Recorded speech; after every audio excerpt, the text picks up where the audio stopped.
আমাদের পশ্চিমবঙ্গে হুগলি ডিস্ট্রিক্টে একটা ইজতেমা হচ্ছে। কারা কারা শুনছি একটু হাত তুলে দেখান দেখিনি। কারা কারা শুনছি?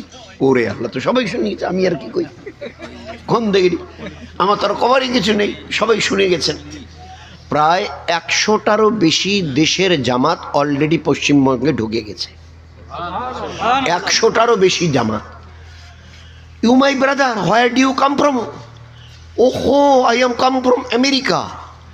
I am come from, we have come from Canada. We have come from France, German, Japan, Italy. Why you have come from India, America? In our India, in our West Bengal? তো যখনই ওই জামাতগুলোকে দেখে সাথীরা জিজ্ঞাসা করছে, ভাই সাহেব আপনারা কোত্থেকে এসছেন? বলে আমেরিকা থেকে। কেন বলে কেন আপনারা শুননি আপনাদের ইন্ডিয়াতে ওয়েস্ট বেঙ্গল বলে একটা প্রভিন্স আছে, রাজ্য, আর ওতে একটা ডিস্ট্রিক্ট আছে হুগলি, আর সেখানে পান্ডুয়াতে হজরতজিওয়ালা এই বিশ্ব ইজতেমা হতে যাচ্ছে, শোনেননি? তার মেহনতের জন্য আমাদেরকে পাঠানো হয়েছে, তার মেহনতের জন্য আমরা এসেছি। ভাই আপনারা কোত্থেকে? বলে আমরা ফ্রান্স থেকে এসেছি। আপনারা? বলে আমরা সৌদি আরব থেকে এসেছি। কেন? বলে ভারতের ওই পশ্চিমবঙ্গের পান্ডুয়াতে ইজতেমা হচ্ছে, হজরতজিওয়ালা বিশ্ব ইজতেমা, তার মেহনতের জন্য আমরা এসেছি।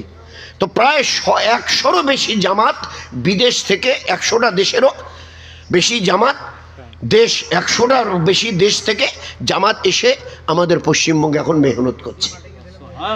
এই গত শুক্রবারে রবিবারে মাসওয়ারা ছিল, এর আগে প্রায় দিন 15 আগে ফের মাসওয়ারা হয়েছে। মোটামুটি মাসওয়ারা যেটা হয়েছে, প্রায় কম বেশি 1 কোটি লোকের অন্ততপক্ষে বসার যাতে একটা ইন্তজাম করা যায়, সেই হিসাবে মাসওয়ারা করে ইন্তজাম শুরু হয়ে গেছে। কাজটা অনেক দূর এগিয়ে গেছে। স্টেজের